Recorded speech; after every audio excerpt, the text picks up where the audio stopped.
Hai teman-teman,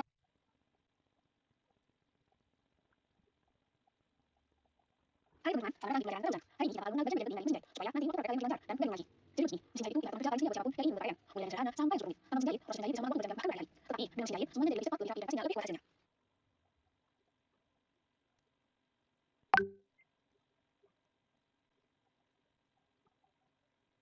Sekarang, kita lanjut bagian dari mesin jahit. Bagian pertama yang perlu dikenal adalah mesin jahit. Mesin jahit ini adalah dari semua mekanisme di dalamnya. Di sini, tenaga dari mesin diubah menjadi gerakan naik turun yang bikin filament bekerja.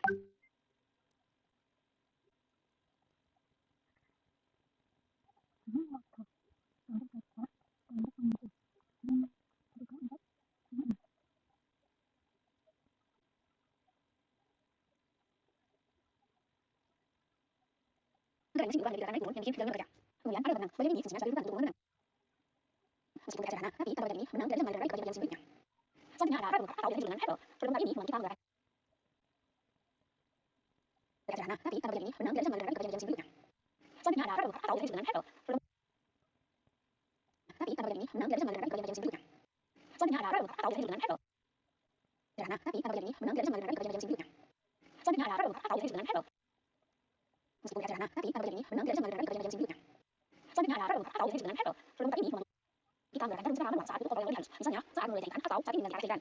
Berikutnya kita penentu lebar jahitan. Bagian ini membantu menentukan seberapa lebar jahitan atau saat mulai jahitan atau saat ini mengganti arah jahitan. Berikutnya kita penentu lebar jahitan. Bagian ini membantu kita menggerakkan jarum secara manual saat itu kontrol yang lebih halus. Misalnya saat mulai jahitan atau saat ini mengganti arah jahitan. Berikutnya kita penentu lebar jahitan. Bagian ini membantu saat itu kontrol yang lebih halus. Misalnya saat mulai jahitan atau saat ini mengganti arah jahitan. Berikutnya kita penentu lebar jahitan. Bagian ini membantu menentukan seberapa lebar jahitan atau variasi yang kami inginkan. Semakin tinggi angka yang tinggi, maka semakin lebar ada jahitannya. Lalu ada pemijatan. Bagian ini digunakan variasi yang kami inginkan. Semakin tinggi angka yang tinggi, maka semakin lebar ada jahitannya. Lalu ada pemijatan. Bagian ini digunakan membuat jahitan mundur atau yang sering kita sebut dengan backstitch. Gunanya untuk mengunci awal dan akhir jahitan supaya tidak mudah lepas. Jadi, setiap mulai dan akhir jahitan jangan lupa benar-benar ya.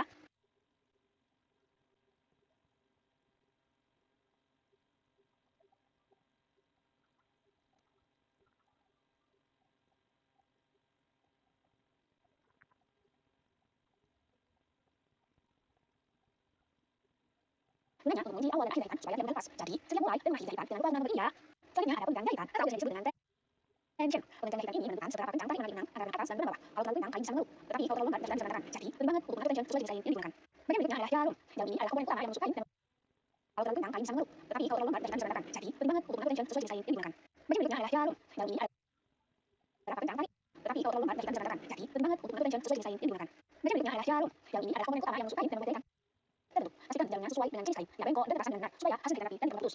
Bagian terakhir adalah sabuk jahit. Sabuk jahit jarumnya sesuai dengan jenis kain, yang bengkok dan terpasang dengan benar supaya hasil jahitan rapi dan tidak putus. Bagian terakhir adalah sabuk jahit. Sabuk jahit berfungsi dengan jenis kain, yang bengkok dan terpasang dengan benar supaya hasil jahitan rapi dan tidak putus. Bagian terakhir adalah sabuk jahit. Sabuk jahit berfungsi untuk menandai benar jahitan rapi dan tidak putus. Bagian terakhir adalah sabuk jahit. Sabuk jahit berfungsi untuk menandai benar rapi dan stabil saat dijahit.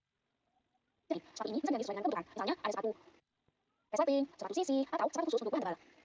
Nah, itu dia atau sepatu khusus untuk bahan tebal. Nah, itu dia teman-teman bagian utama dari mesin jahit yang wajib kalian kuasai sebelum ini. Dengan memahami fungsi setiap bagian untuk proses menjahit menjadi lebih mudah, aman, dan hasilnya juga lebih rapi. Baik teman-teman, sampai jumpa di materi selanjutnya.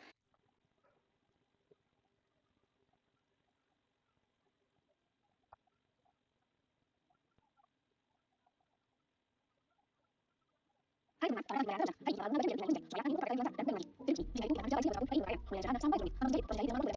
Tetapi dengan saya menjadi sesuatu yang saya harap menjadi kalau disebut dengan legend, menjadi ini mengenai apa